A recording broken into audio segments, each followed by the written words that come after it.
These are the minor signs. There is no connection to proximity that it means this event of the Day of Judgment is coming soon. The minor signs is a reminder for us of the Day of Judgment, of the last hour, of what's that reality, so that we can prepare for it. Because for each and every one of us, as soon as we die, it starts. It's this journey, this continuation of the journey of life.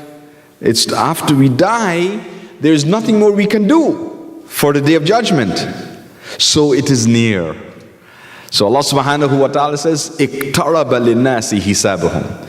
This reckoning for mankind is near, but they are heedless of it.